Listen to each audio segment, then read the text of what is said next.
Hello everyone. Since we have now entered a spooky month, why not have a spooky video to start off the month? Now yes, my consistency has been god awful and I'm dearly sorry for that. College has started for me, so I won't nearly be as consistent as I was before.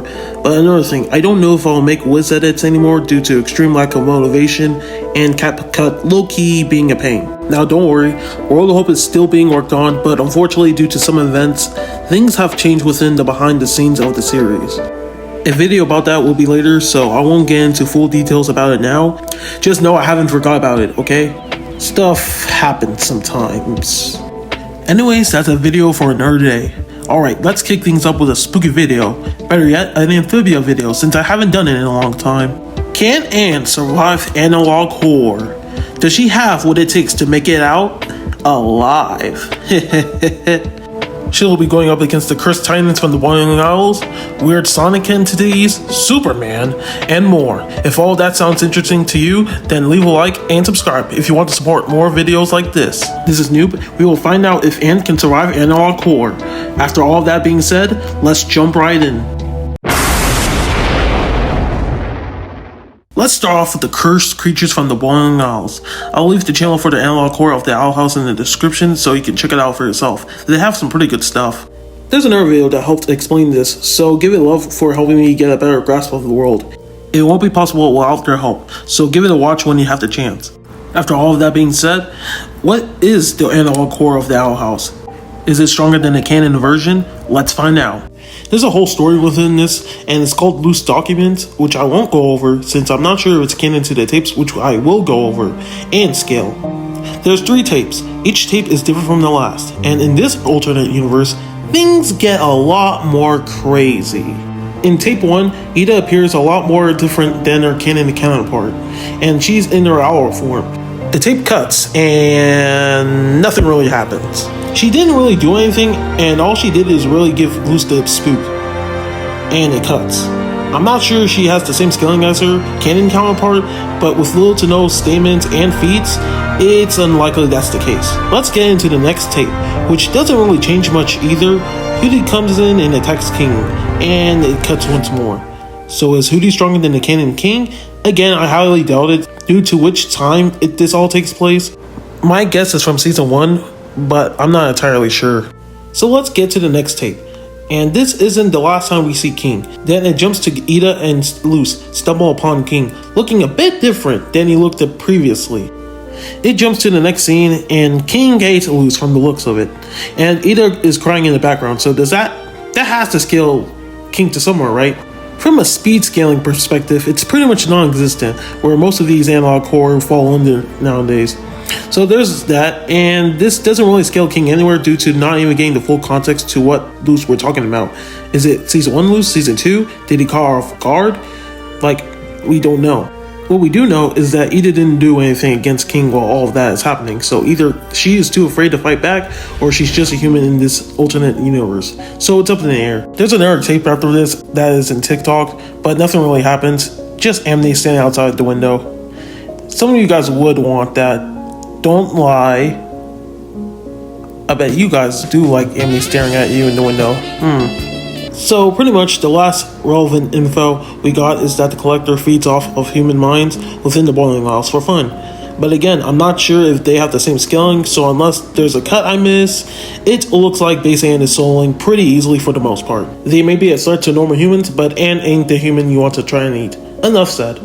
Let's go on to the next. This time I'll be covering a certain hedgehog that appears to be Sonic, but not actually Sonic. The one known as Shin Sonic. Shin Sonic first appears as a regular Sonic, but it turns out to be a lot more sinister, and seems to want to do a ritual. Firstly, he eats animals to gain size, and somehow doesn't get any slower no matter the size. At first, you may think that he's like a Sonic.exe clone, but no, he actually takes the horror aspect of Sonic in a completely new level. So where does he scale? Well, it appears just by his size alone, he will be around town to even city level, which could fall under his AP. It seems the more he eats, the bigger he gets. Plus, he even ate a Chaos Emerald, which could get him somewhere. Calculations say that he gets to universal in power, but I doubt it since he hasn't shown anything on that level, nor statements backing this up in the slightest. He appears to be massively hypersonic for traveling into huge smiles in such seconds, and in the final video of Season 1, it shows that he can take a full nuke to the face and quickly regenerate it in seconds via statements. Taking a nuclear weapon point blank like that would range from large town level to mountain level, and due to how easily Shin Sonic shrugged this off, would get him to the large mountain level in durability. So, is that enough to take down Anne? Well, not quite. He can easily take down Base Anne and her half Calamity form, but he is nowhere close to full Calamity Anne's power, who is multi-continental in power and massively faster than light, thanks to Matt Brawley's live stream confirming the lasers to be light speed. And since Anne in her half Calamity form made it look frozen, it's clear who blitzes. So Anne takes this without a doubt, but definitely gave her a much better fight than the last contender, so let's see if it gets any better from here. I got this scaling from another Analog Core series by my good friend Deep Productions, which I'll link his video in the description if you want to check it out. I highly recommend it. Now, the Mandela Catalog universe is about demonic-like creatures named the Ultramonks. Their plan is to wipe out the human race. Also being ran by the self-proclaimed Archangel Gabriel. Let's do the Ultramonks before we get to the self-proclaimed leader. For starters, the Ultramonks consistently scales to street level, and speed very unknown at this time. Their stamina is likely superhuman for not eating or drinking for a few days. Just one of them is able to do this, mind you. They have 4 types of them, and each of them are different from each other when it comes to pure manipulation. They can levitate, shapeshift, and manipulate dreams in the description in Volume 5. They can be smart enough with their victims and use their powers decisively. They're also the type to stalk, so is that enough to beat Anne? Well, before I get to that, let's move up to the Archangel Gabriel, who is obviously much stronger than the Ultramonks. He scales to town level based off calculations, and has hacks of his own, which are BFR, reality warping, sound manipulation, telekinesis, resurrection, etc. So overall, the Ultramonks are consist of street level, and the Archangel Gabriel is street level physically, and with his powers, he's around town level. Is all that enough to beat Anne? In physical terms, they're not even landing a single hit on even Base Anne, who is around building level and light speed in combat. Not to mention, they're nowhere near as competitive as Anne, and the moment that Anne strikes them with her sword before they can even use any types of powers, it's game over. However, let's just say in the alternate universe where Anne doesn't blitz them, and they can use her powers.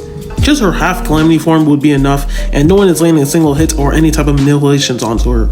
So yeah, Anne still solos. Let's move on. The next Analog Core is based off of a horrifying Superman? Why him? Oh no. Well, he's based off of the Injustice tape made by Limiter Smasher.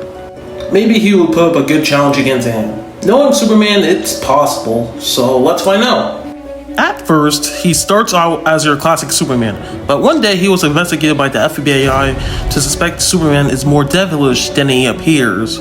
Multiple gruesome events were all linked back to Superman, and a prime example of this was when the school burned down, and the Superman symbol was there. An investigation was held for a criminal who goes by Zod, and apparently he was held accountable for all these crimes, and he claims to be framed, and the one who actually does those crimes was actually Superman, not himself. And the fact that Superman eats people, oh lord. In crazy events, it turns out the interviewer is Clark Kent, which, as you guessed it, was the one who made the investigation on himself, who cornered the head of the investigation, and he revealed himself to be Superman. Superman explains that he's trying to get everyone to love him so he can wipe out life on the planet and leave the planet disfigured husk. Gosh. Afterwards, he kills the investigator and leaves this wicked picture behind. Of course. So, 2 things. For one, this Superman doesn't have any speed feats, so that's one thing to keep in mind. Another thing is when he says he will disfigure a planet, he possibly means destroy the planet by its surface, which would put him around multi-continental in power. Just note this is a statement, by the way. So this is something he says, not actually what he does in the tape. Also, to perform a feat like this in terms of speed, he would have to be around hypersonic, massively hypersonic in speed. So if we take these statements at face value, then he would scale around multi-continental with massively hypersonic in speed. So is that enough to take down Anne? Well, he definitely is around full Calamity Anne's range of power, but simply falls short to speed. Which, being around massively hypersonic is nothing to scoff at, it's nowhere near touching someone who's at bare minimum light speed.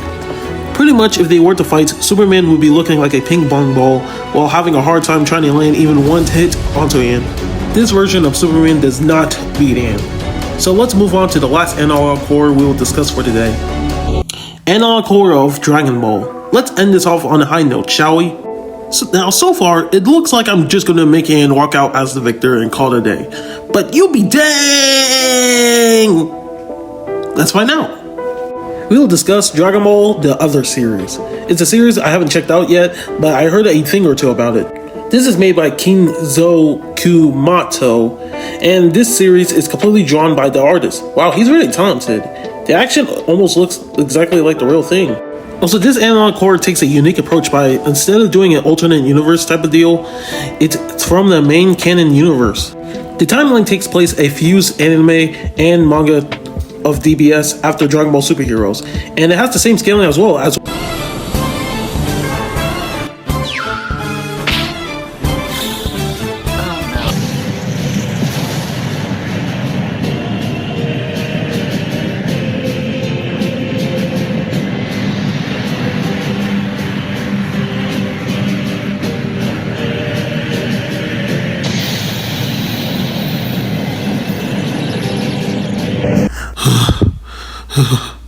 any scaling from Dragon Ball Super is pretty much eclipsing the entire verse of Amphibia.